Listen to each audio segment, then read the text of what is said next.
Hey guys, welcome back to the OT Lifestyle Movement Podcast. I'm Rhiannon Crisp, occupational therapist, personal trainer, and the founder of OTLifestyleMovement.com. Today we are talking about how to live out your OT dream and make a difference and a dollar at the same time. Now we've got someone back who is very special, so get ready to get inspired and fired up when it comes to OT and your business, because we are chatting to Ana Hernando. So Ana is an occupational therapist, a holistic healthcare practitioner, medical intuitive, Reiki master, and certified life coach. She's also completed a bachelor in kinesiology. She's the founder of Holistic Solutions, and she's here today to talk with us about all things we need to know when it comes to marketing, systems, and attracting our ideal client. So welcome, Ana. Hi, I'm so happy to be back. Yes, I know. So for everyone who hasn't listened to the first podcast, we had Ana on initially, and she was talking all about holistic health and coaching. And yeah, Ana's just a wealth of knowledge and got so much experience. So definitely go back and listen to that. Now on the show, we always hit the rewind button. So we're going to hit it again, but maybe this time, if you can talk a little bit about your OT dream and your journey into business. I think that might be a good place to start this one. So I've kind of always had a little bit of an entrepreneur spirit. I went back and got my master's in business administration when my kids were little. And at the time, it wasn't because I was thinking, oh my gosh, I'm going to start a clinic. It was actually a stupid reason, really. I found my husband and I not connecting. And so I thought, well, how do I have these conversations with him about business? Because in his world, I played with kids all day, right? He didn't realize really what I did. So I went back and got an MBA so I could have these conversations and understand what he was talking about a P&L and return on investment and all those kinds of terms that most OTs kind of go, that's not what I'm interested in. But when you're going to be an entrepreneur, it's important to know those types of things. So I went back to school for that. And then fast forward a bunch of years, my husband said, well, why don't you go into private practice? And I did. And it flopped. And I've learned the best way to learn about business is to make all the mistakes. So I made all of those mistakes. And I ended up hiring a practice coach after my first year and a half in business. And basically he said, close it all up, file for bankruptcy, and start over. So I did most of what he said, and I closed it all up, filed for bankruptcy, and I didn't start over. I stuck my tail between my legs and I went back to regular OT. And I licked my wounds for a while, and I was just shattered. I was shattered because I had all these hopes and dreams and aspires. And I was like, I got a business degree, and how come I didn't do it right? And all of these different things. And I had to learn a lot, and I'm still learning today. So I mean, having a business means that you are continually evolving and learning, because markets, your customers and their desires and how you get their attention and what they're willing to pay, all of that is continually evolving. And yet, because in a medical model, as OTs, at least in America, most OTs are pretty much paid one set rate, no matter what you do and however many education you get paid the same rate. And you rarely get a pay increase. Most of the time you get a pay decrease, right?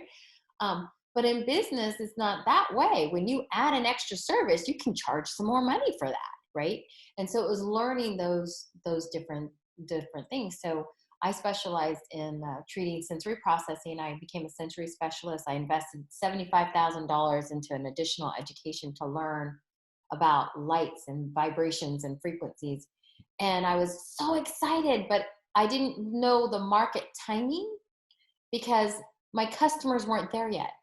I had all of this, but my customers weren't ready, because this was about 10, 12 years ago. And if you're dealing with sensory, that's your kids that are on the spectrum, right? Well, think 10, 12 years ago. Nobody was on the spectrum, right? Because nobody wanted the diagnosis or insurance didn't pay for it. So I was ahead of my market, and which meant, whoop, you're going to go down. So I've learned a lot in that process. And so I've also learned about using systems and how do I work my day job, because let's be honest, most people can't quit everything and then just go start a new business and sustain themselves financially.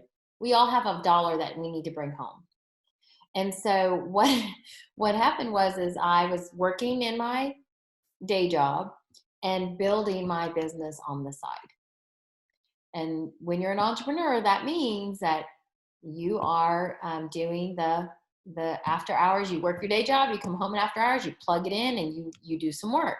On the weekends, you're doing some work. So while your other friends and your OTs or colleagues are binge watching whatever's the biggest show on Netflix, you're working on your business, right? So it's not for everybody, and there's nothing wrong with that. It's not for everybody. So you've heard entrepreneurs are not solopreneurs, because you do need some help. I love that. So I learned that the hard way. Yeah, well, I'd love to know some of the lessons that you learned, because we're not going to live long enough to make them all ourselves. So the beauty about bringing you on here is to find out what lessons you did learn along that journey, because it sounds like you had quite an interesting time building your business. I did. So the biggest thing is that because now I coach a lot of therapists that want to start their own practice, whether it's coaching, consulting, whatever. And one of my friends says, this is when she was telling me, you should go into coaching for business. And I thought, I don't know about that. She's like, are you kidding? You've made $1 million mistakes that I don't want to make. So, yes. I was like, this is true. I did make $1 million mistake for sure. But one of the biggest things is that you have to really be clear on what kind of practice you want to do, what you want to do with people, and or how you want to help them. So many therapists will say, well, I like to do this and I like to do that and I want to do the other, and I could do this and I could do that. What do you want? Because you're going to spend your hours after work working on this. You're going to spend your weekends working on this. You're going to turn down dinner parties working on this. So what is that's going to drive you? Who is your ideal person? Who, when you say, I love helping that person, that kind of person, that's very important. Because when we say, well, I could do all this, well, yes, you can. But is that going to sustain you emotionally and motivate you to continue, right? And then the biggest reason about that is that you want to be able to be clear on that, is because you need to know who you're going to market to. You don't want to spend your money marketing to all these people. You want to spend your money marketing to the one. And this is and that's not to say you can't treat everybody. If you treat everybody, you treat no one, really. Okay. But I tell people all the time, do you want to be a general practitioner? Because general practitioners don't make as much money as an orthopedic surgeon. So if you've got a number and you want to make money, sustain your lifestyle, then let's specialize here and let's create your niche and let's get really good at that. Later, then you can add on, right? But if you go in saying, I'm going to treat orthopedic and I'm going to do home health, and you're going to be distracted all over the place, and you're not going to be able to service them all well, because you're also still trying to run the business part, right? So getting clear and building your niche. There's an old saying in business that says, niche will make you rich. And you specialize in one area, you get clear on your systems, your processes, your marketing, you get good on that. And then if you want, you can expand to another. But sometimes people will be like, I'm good here. I love this. I love working with whoever it is, right? That was a huge mistake, because I opened a peds clinic. I specialized in this one program, but I thought, oh, I need to offer speech and I need to offer PT and so I built this 2,500 square foot clinic that had a full kitchen, because I was going to teach cooking groups and lifestyle skills. I had two bathrooms put in where I had actually a tiny commode. I actually had a pediatric commode put in there next to the regular commode because we were going to work on toileting. And what did I end up spending my time on? I treated the specialty and realized that I had to find therapists to do the other stuff, which increased my overhead. I mean, it was just up and up and up and up.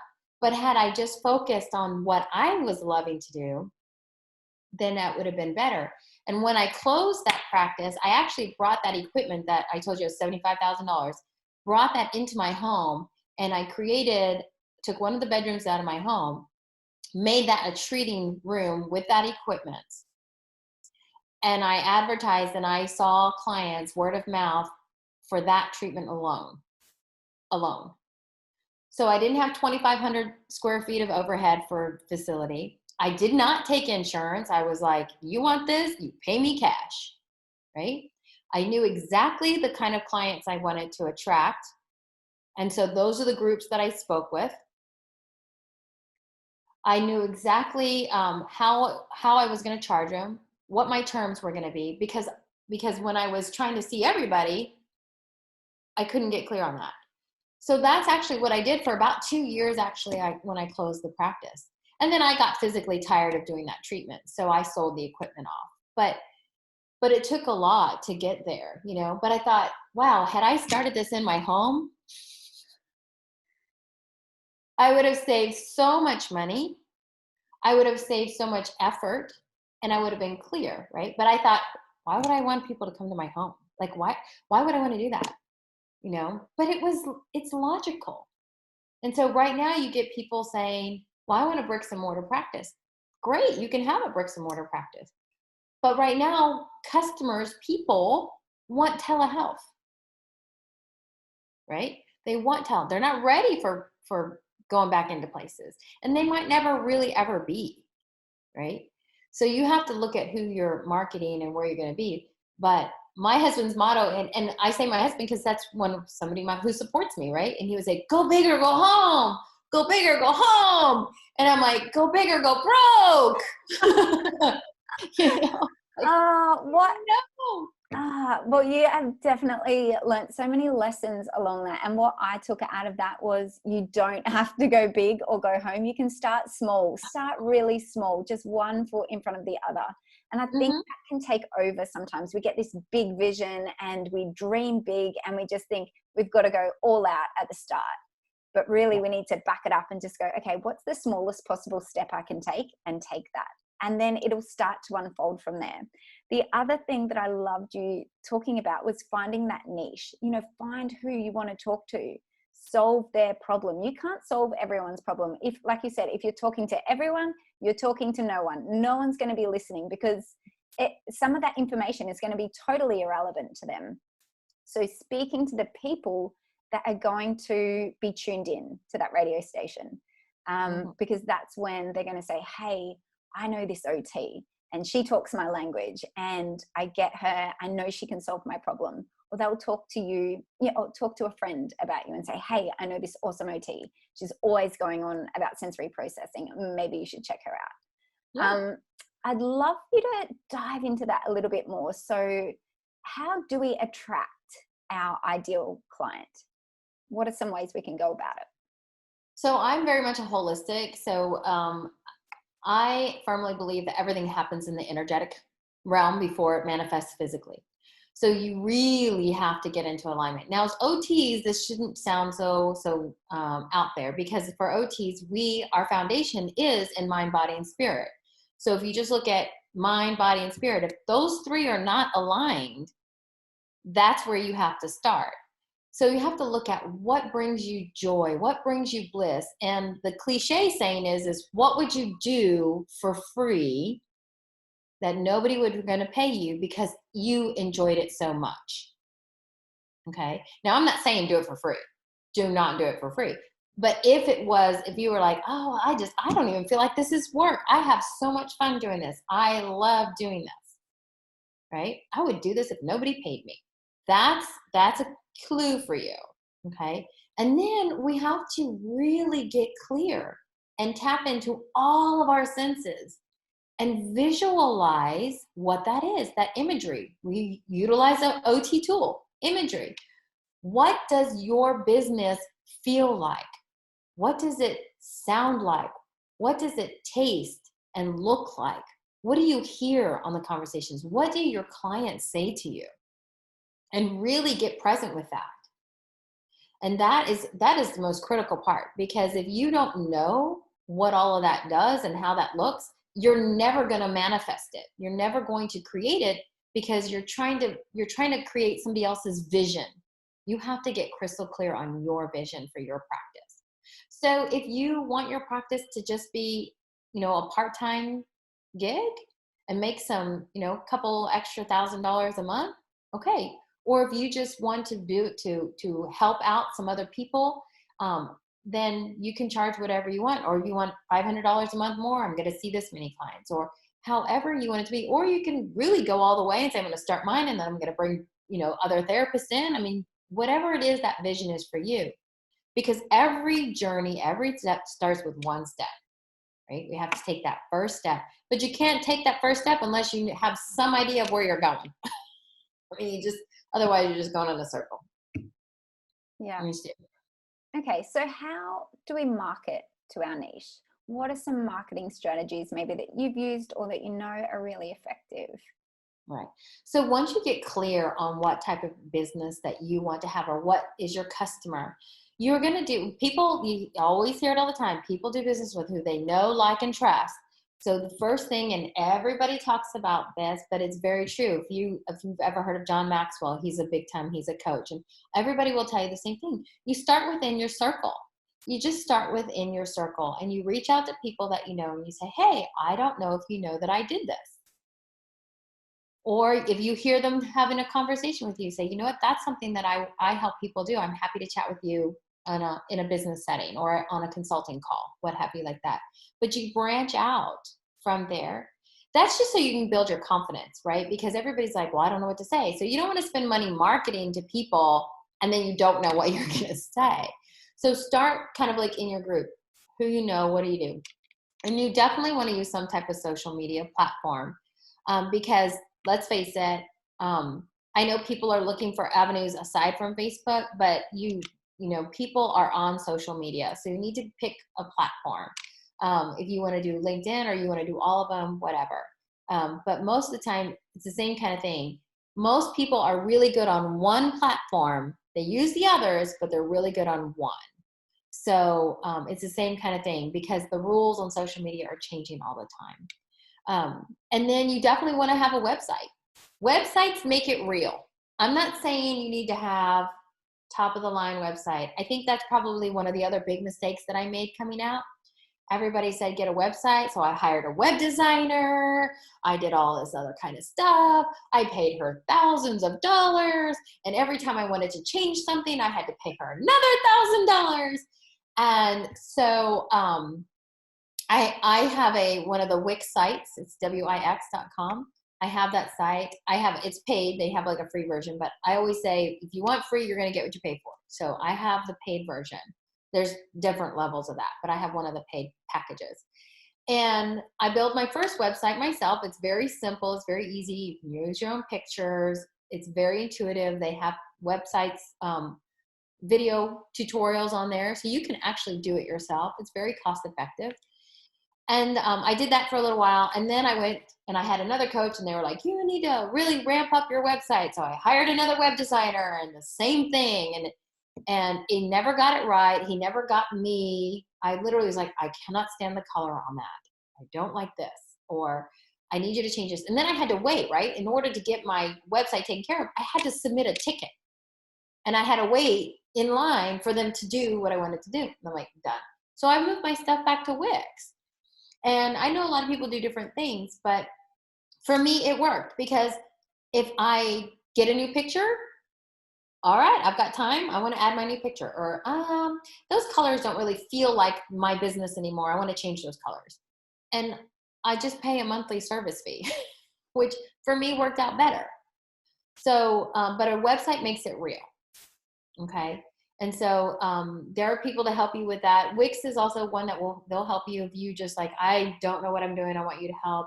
But there's other companies out there, so you can venture on there and just do a little bit of research to figure out which one works for you. But the website is definitely important. Not so much because people are going to websites really, but like they're not searching holistic people and then you come up, because most people really anymore, it's the word of mouth, right? Used to be you gave somebody a business card and that meant you were real. Now somebody's going to go look at your website to notice that you're real. And then the other way to one of the easiest ways to market is your Facebook page or your Instagram page. Make sure your business information is there. Make sure your contact information is there. And you start sharing on there. Social. Do not go to all of your friends on there and say, hey, I am coaching and I would love for you to be my client, because they're getting hit by thousands of people a day. But you can just start showing that you're an expert. You are a subject matter expert in whatever that is. And you're vibrating, you're putting the energy out there, and people are like, oh my gosh, she really knows what she's talking about. Look how consistent she is or he is. I'm going to give them a call. I'm going to go check out their website. And the message is always the same. So whatever you put on one platform, LinkedIn, Instagram, right? You're continually doing the same thing, because that's part of the consistency. Those are the easy ways to market. Then there's definitely paid advertisement that you can do through Facebook. But if you're community-based, I would reach out to organizations in your community. There are always nonprofits that are looking for free speakers. They are looking for free workshops to send their people to, all of those types of things. And then you also have not so much doctor's offices, unless you've got a doctor who's very open, but doing any type of health fairs that are out there, depending on your client, right? Who you're looking for. I'm going to assume everybody here wants to do health promotion or wellness. But you would go to health fairs. For the longest time, Dallas, I'm in a suburb of Dallas. Dallas has we have the State Fair of Texas, which is huge. But then there's a vegan fair that is piggybacks across it, and it's called the Texas Veggie Fair. And I started just having a booth there every year for 8 years. So every year I had my booth there, and people came, and I just my audience there was not for the vegan. My audience was there for the person who was interested in learning about embracing a little bit more plant-based. And then I talked about how plant-based could help them, and they don't have to be 100% vegan, but changing a few products in their house would help. So those are what they call low-lying fruit, right? You grab at those little things, and they start to build your confidence. And then you can certainly do the advertising on Facebook or social media, but those are paid. Those would be things that are paid. So most people want to start with the free or mostly free first. I love that. Oh my gosh, you gave so many great tips there. So I've written some down. Let's just recap so everyone can go through that again. So number one was start locally. So just talking to people in your community about your business, what you're doing, getting clear on your vision, and being able to have that confidence to talk about it as well. And I think it's really important just to influence one person at a time, and this is what Seth Godin talks about, is just looking locally and influencing one person at a time, and then it has that big ripple effect.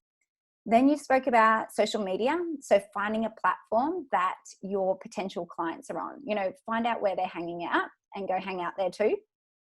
And you can also look at paid ads. So whether you're on Instagram, LinkedIn, Facebook, TikTok's out these days. We've got so many platform options.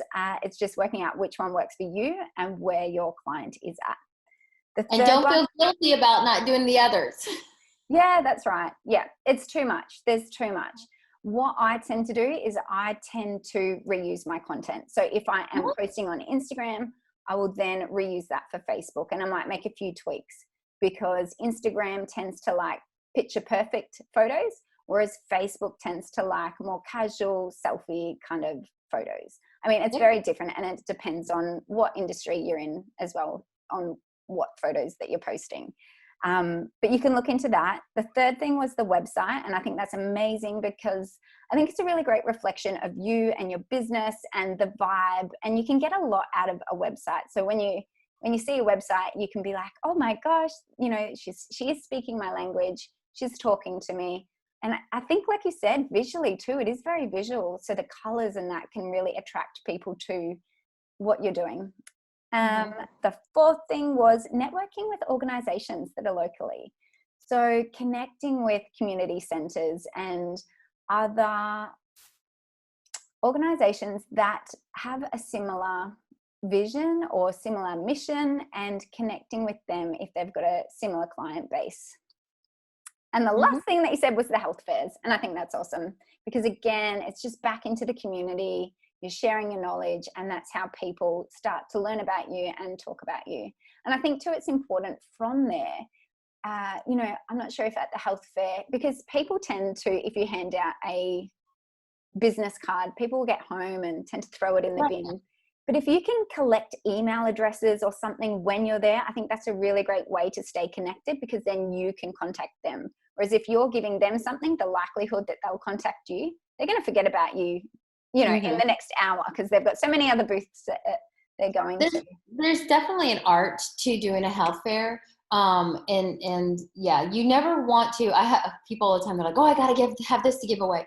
By the way, I learned that at my very first, in my first business. I joined, I was approached to do the Texas Autism Conference, and I thought, oh my gosh, this is great. This is my people. These are my audience. This is fantastic. I was asked to give a breakout session. So I was like, yes, this is fantastic. I was so excited. And I had this booth, and I had paid $1,500 for my booth, and everybody was like, what are you going to give away? And I had all these little trinkets and with my name and my logo, and I probably spent $5,000 on this, right?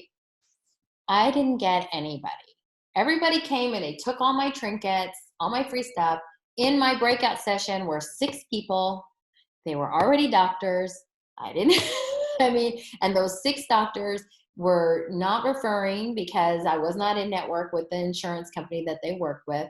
Another thing here in America. So I wasted a lot of money.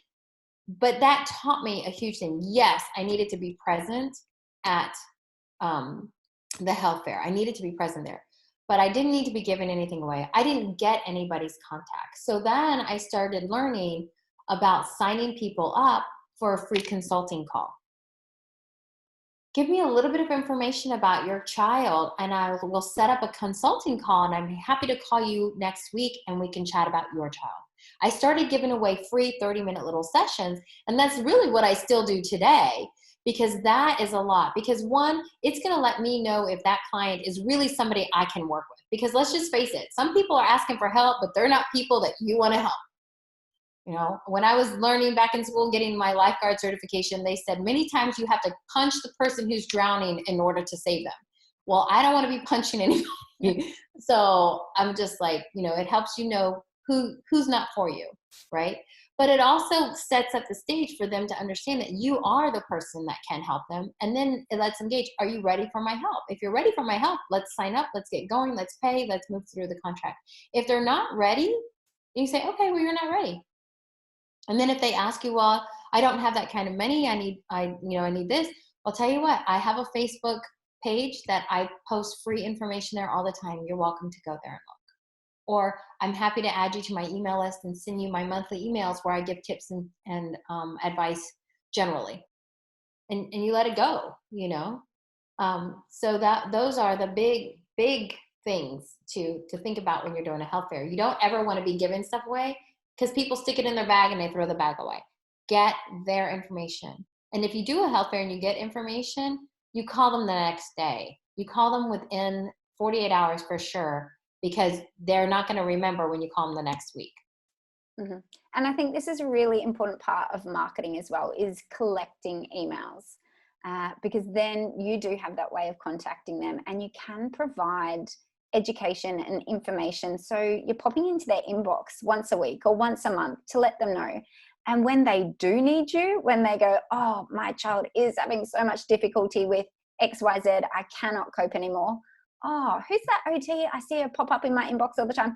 I'm going to give Right. her a call. So that's awesome. Even if you stay in their unread box, right? Many people will sign up for email lists. Even if you stay over there, it's that consistently seeing you pop up in there. And people will unsubscribe and you let that go. You don't worry about it. But the other thing is, when, like I said, you collect a contact, act on it. Send them something that says, hey, thanks for reaching out. This is what I do. How can I help you? And if they don't respond, then you have a little bit. But the biggest thing that people do is they give up too easily. They think that they're bothering people.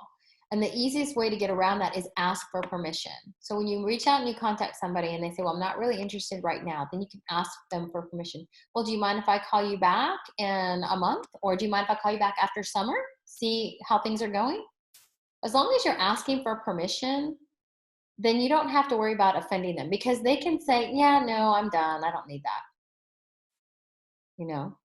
That's a great tip. The reason why most people lose in sales is because they don't follow up. 100%.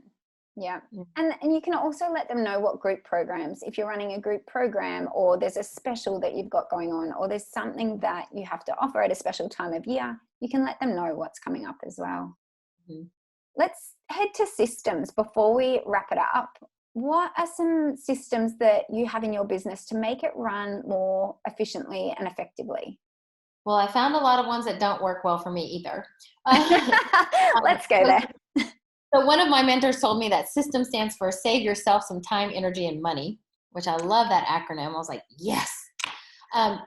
So I had done, there's, forms. Everybody's like, how do you make your own forms? And there's Woofu that you can make, woofu.com, you can make forms from, and all these different, there's AdWeber, all these different things. And I felt like had all these different subscriptions everywhere, and it was driving me crazy. And about 3-4 years ago, I signed up for Infusionsoft, and they were very expensive. And they were very confusing. I was like, I have no idea how this works. Well, now they've made basically an Infusionsoft for dummies, so people like me. And it's called Keep, K-E-A-P. And that's the system that I use. And I signed up with that last year, and I absolutely love this system because I can do everything from this system. I get a private phone number. So it's the number that I give everybody to call me, my clients to call me on. It rings to my cell phone. I have an app on my phone. It rings to my cell phone. So when I call them, I call from there. They can also text me and it comes to my cell phone, but they're texting that number, right? So that's cool. It keeps all my captures, all my emails. I have lead captures on my website, goes right into my Keep. Sends them an email that says, hey, thanks so much for reaching out. It's already automated. And then sends me a notice saying, hey, somebody signed up or somebody's filled out your lead capture. We sent out the first email. You need to follow up, right? So it's queuing me. It keeps my tasks list on there. It's connected to my calendar. I have calendar links for people to schedule when they want to come work with me or chat. I have contracts, invoice. It's all in one. It's all in one. But I used to have PayPal and I used to have Woof. I used to be all over because I was piecemealing it together. And so I have this one system now, and I absolutely love it. And for my clients, I click on my client's name when we have an appointment, and I go in, there's a little note tab by their name, and I can click on the notes and I just type our conversation. I keep my notes in there. Wow. So you're case noting in this as well? Well, usually I put a little blurb, about what our conversation was. If we're coaching, I'm going to list their goals that are there. And then each week I'm going to put a note into where we are and how we advanced or what changed. But I also can save files. So if I send a homework out and they need to complete it and they send it back, I can save that into that, all in there. And it's password protected. It's encrypted. So it takes, my money's there, all of that. It really is a one-stop system. And is this a monthly subscription that you pay for? It is a monthly subscription that I pay for, but I will tell you, it is incredibly inexpensive. And I say that when I was adding up all the different Kajabi, all the different platforms, Woofu, all of those, and the fact that I had to go into all of them, right? It was just unbelievably time consuming and confusing and money. So having it there, it really is. I pay less than adding all of those up for that. And it's also my email campaign. Like I can create my email campaigns. I can make landing pages in there. So everything that's on my website is a Wix, but all of my captures that are on there go right into my Keep software. I love it. Thank you for sharing that with You're us. That's welcome. awesome. Are there any other systems, anything else that you put in place to help things run more smoothly and efficiently? Yes. So I didn't used to, but I live by my calendar. I absolutely live by my calendar. And one of the biggest things is when you're doing all this kind of stuff, we talked about doing your day job and you're going to do your entrepreneurship after your day job. You have to schedule me time. You absolutely have to put in your calendar and block it out and honor it. It's an appointment with your soul. So it's not something that you move around for a client. Yes, you want a client, but clients respect you more if they realize that your time is already booked. Like, oh, I can only do noon on Thursday. Oh, I would love to work with you, but I already have somebody booked right there and I can't change that appointment. I have other ones open for you. And you're going, well, that one's just me. I could move that. No, that's critically important. That was another thing that I learned. I let me go away. Well, I can't serve from an empty cup, right? So I have to fill my cup. And so on my calendar, people laugh, but I wake up and I have in my calendar my workout, my meditation, and my reading time. All of that is done in the morning.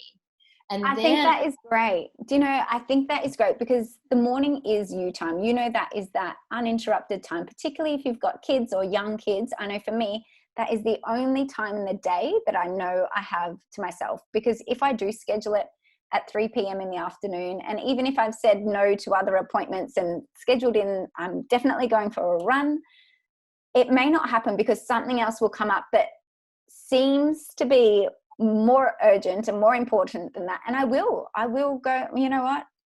I'm just going to write this report because it needs to be done. I can do my run tomorrow.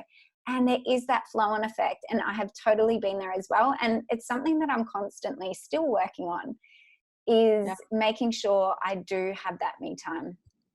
And so I put it in my calendar, because if it's a date on my calendar, that makes it real, right? It's a date, it's an appointment.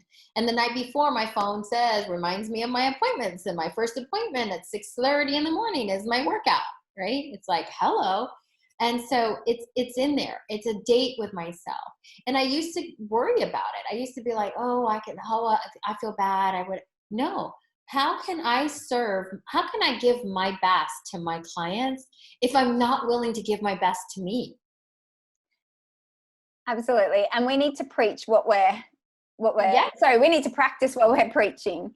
So, and I'd love you to mention too, are you digital? Are you on a digital calendar? Because I think this is so important. I transferred my paper diary to my digital calendar maybe 2 years ago, and it just changed my life. I thought it would be super difficult. I thought I write all my notes down. I love writing. There's something with connecting with the pen and the paper that I love.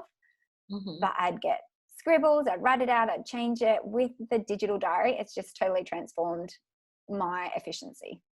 Well, what really helped, I was a paper calendar too. I had the big one, right? And I was like, oh no, I love it.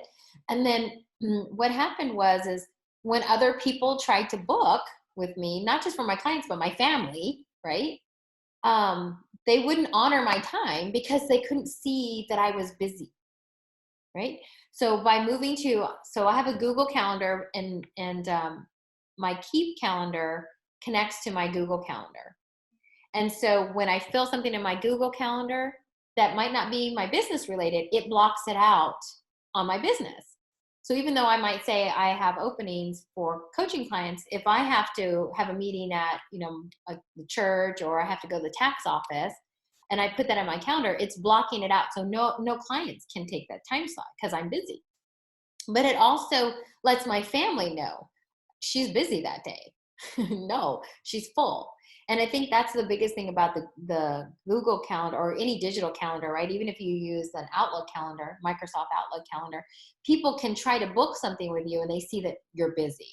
And so there's a lot more honoring of your time when you say, well, I can move that for you if it's my husband. Well, I could. He's like, oh, no, you're booked. It's fine. Because now it's like, wow, she really is busy. She's important because she has it in her calendar, right? And if you put it in there, it makes it a lot easier. And I love getting the reminders. I mean, my goodness, that's probably the best part. And you can put how often you want your reminders, right? 30 minutes, 2 days before. Oh my gosh, I forgot 5 minutes ago. I love that. And because I am like everybody, you have a lot of things that you're doing. We'd love to say that we're all just sitting around watching TV and, oh yes, I have a phone call. No, we're, doing homework stuff, taking care of laundry, managing family, managing kids, managing regular work. And so it's like, how do you fit that in? You need to use a calendar, and it'll pop up. Oh, hey, guess what? We are going to do a podcast here in about 30 minutes. Go get ready. Okay. I got my 10-minute reminder. I have mine set for 10 minutes. So yeah, 10 minutes prior to the appointment, I'll get a reminder. Mm-hmm. And I love that. Yep. That's great. Yeah, that's what's great. Awesome. Well, we might start to wrap it up because it is that time already. Again, oh my gosh, I feel like we could just talk forever. There's so much more that I'd love to talk to you about. We might have to do a round 3 one day in the future. All right, let's head to the 3 rapid fire questions. So number 1, again, it's in one sentence. How do you describe OT? Ooh, one sentence. Occupational therapy is for the occupation of being human. Yes. Oh, that's a new one. I love that. Number 2, what's one healthy lifestyle habit listeners can implement today? Setting the me time first thing in the morning. I know people are going to say they're tired. If you can just, even if it's 10 minutes, your alarm clock goes off, you get up, hopefully you brush your teeth, use the restroom, and then go do a pineal gland meditation. Specifically pineal gland. Activate your pineal gland every day for at least 10 minutes. That's huge. Awesome. Great. Number 3, if you could only offer one piece of advice that OTs listening in today, what would it be? Don't buy the story that you've been sold. OTs are the greatest profession. We have so much to offer. We have so much potential. Learn where we came from. Learn what we have, and don't be afraid to get out there and be that original OT. Oh, Anna, you are so amazing. I'm always so inspired after talking to you. It's amazing. I know everyone else will be too. So thank you so much. Where can everyone find out more about you and connect with you if they want to? Sure. My website is www.drDoctorAna.net. You can find me there. I am on LinkedIn. You can reach out there. My name is Ana Hernando. I'm also any of the social medias, Facebook, Instagram is Holistic Life Rocks is my Instagram.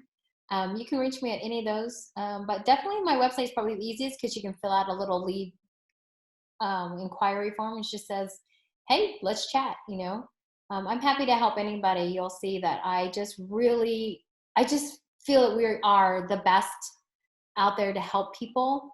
We've just forgotten it. And so then we wonder, how come nobody knows? Because we don't tell them. We have to open our mouth. We have to tell them. Yeah, absolutely. Awesome. Thank you so much, Anna. Have an amazing day. You too. Bye.